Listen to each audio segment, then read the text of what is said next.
sur la chaîne YouTube Une assistante de service social à Montréal. Aujourd'hui on se retrouve avec Cécilia.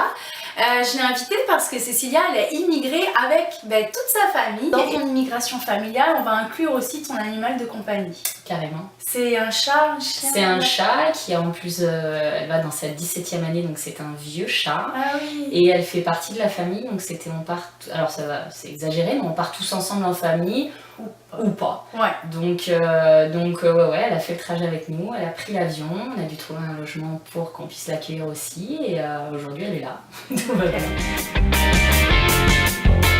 Le point positif, c'est qu'on savait qu'on pouvait partir avec notre chat. Oui.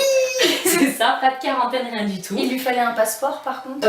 En fait, il faut un passeport. Avant de partir, c'est clair, enfin, c'est pas vraiment clair. Ce qu'il demande, c'est qu'il faut donc forcément le vaccin contre la rage, un certificat, un carnet de santé à jour, et il faut normalement un certificat de bonne santé, donc qui justifie qu'elle n'a pas la rage, parce que c'est pas parce que tu as fait le vaccin qu'elle n'avait pas la rage avant, enfin non, c'est... Donc...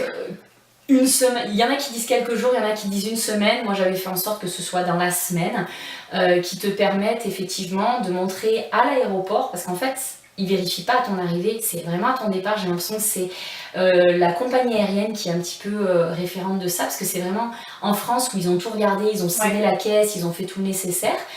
Et puis tu payes des frais, ça coûte extra. Avec Air Transat, on a payé 200 et quelques dollars pour qu'elle vienne avec nous. Elle était en soute parce qu'elle pesait plus de 5 kilos. Donc ça aussi c'est des frais supplémentaires même pour le chat, avec le stress où moi mon chat c'est...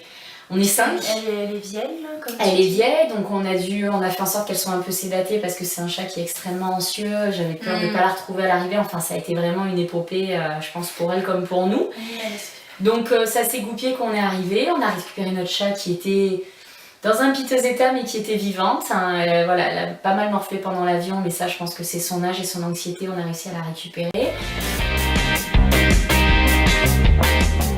Est-ce que tu as mis du temps pour trouver un logement qui accepte les animaux? Non, parce que c'était un chat. C'est-à-dire que concrètement, sur toutes les annonces, la majorité du temps, il est noté animaux pas acceptés, mais il ne faut pas bloquer là-dessus. Il faut y aller, et une fois qu'on a trouvé l'appartement, qu'on s'est bien vendu, on met l'option à la fin de dire j'ai un chat, sachant que moi je leur disais clairement que ça faisait plus de 12 ans qu'on l'avait, et que si vraiment c'était un chat qui détruisait tout, on l'aurait donné depuis longtemps. Enfin voilà, on s'en serait séparés, donc si elle a fait toute notre vie avec nous, c'est qu'à un moment donné, on l'a quand même plus qu'investi et qu'il n'y avait pas de problème. T'as argumenté.